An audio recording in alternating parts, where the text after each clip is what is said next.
জুলাই থেকে 5 আগস্ট 2024, 36 দিনের মহাকাব্যিক বিপ্লবী ইতিহাস। যেন একটি বাংলাদেশ, তুমি জাগ্রত জনতা। রক্ত আনে দেশের মুক্তি, রক্ত মানে দ্রোহের চুক্তি, রক্ত ভাঙে ফ্যাসিবাদের শক্ত আবরণ। স্বাধীন দেশ বাংলাদেশ, তবুও কোথায় যেন পরাধীনতার শৃঙ্খল। জেগে ওঠে বাংলাদেশ, হাজার বছরের এ ভূখণ্ডে মানুষের জাতিসত্তা প্রতিষ্ঠার ইতিহাসে আরেকটি বিপ্লব। জুলাই গণ অভ্যুত্থান, শ্রাবণ বিদ্রোহ।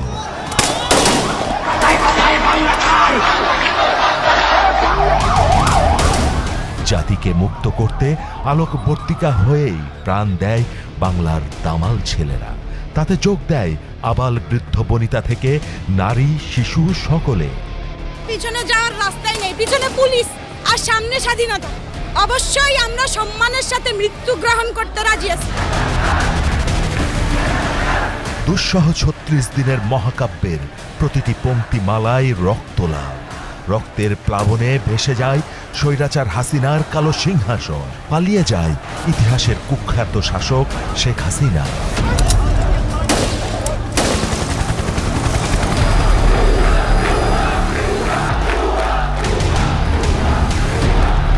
এই মহাকাব্য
আর মুখে একটা কথা বারবার, দাড়ি পাল্লায় ভোটটা দেব এইবার। এরই মাঝে নির্বাচনের মাঠে ঝাঁপিয়ে পড়েছেন হেলাল। নির্বাচনী ইস্তেহার তৈরি করেছেন পরিবর্তনের প্রতিশ্রুতি নিয়ে। সে পরিবর্তন হবে এক নতুন সাম্য আর ইনসাফের বাংলাদেশ বিনির্মাণে। চাঁদাবাজ মুক্ত এলাকা ঘোষণা করব। এখানে কোনো চাঁদাবাজের অস্তিত্ব থাকবে না। ব্যবসায়ীরা নির্বিঘ্নে ব্যবসা করবে, কোনো ধরনের সমস্যা তাদেরকে করতে পারবে না। এখানে সরকারি সকল অফিসে কোনো দুর্নীতি, ঘুষ চলবে না। যুবকদেরকে অগ্রাধিকার দেওয়া হবে। যুবকদের মধ্যে যেন মাদক বন্ধ হয়ে যায়, তাদের হাতে কাজ তুলে দেওয়া হবে। যুব সেন্টার করা হবে, স্কিল ডেভেলপমেন্ট সেন্টার করা হবে, যেন যুবকরা হাতে কাজ পায় এবং মাদক থেকে ফিরে আসে। এভাবে একটি সুন্দর সমাজ গঠন করার জন্য চেষ্টা করা হবে। নারীদের উপযোগী কর্মসংস্থানের ব্যবস্থা করা হবে। জনসাধারণ যেন রাতে, দিনে, সকালে কোনো সময় কোনো ধরনের নিরাপত্তার অভাব ফিল না করে, সেই বিষয়টা আমি নিশ্চিত করব আমি যদি এমপি নির্বাচিত হতে পারি। তিনি যাচ্ছেন মানুষের দ্বারে দ্বারে, দাঁড়িপাল্লার বার্তাও পৌঁছে দিচ্ছেন তিনি। ঘোষণা করেছেন তার নির্বাচনী ইস্তেহার। তারুণ্যের প্রতীক এই নেতা বলেন, জামায়াত ক্ষমতা নয়, মমতার রাজনীতি করে। হার জিত মুখ্য নয়, সেবাটাই আসল ধর্ম। কোরআন সুন্নাহর আলোকে ইনসাফ ভিত্তিক রাষ্ট্র প্রতিষ্ঠিত না হওয়া পর্যন্ত জামায়াতের এই সংগ্রাম চলবে।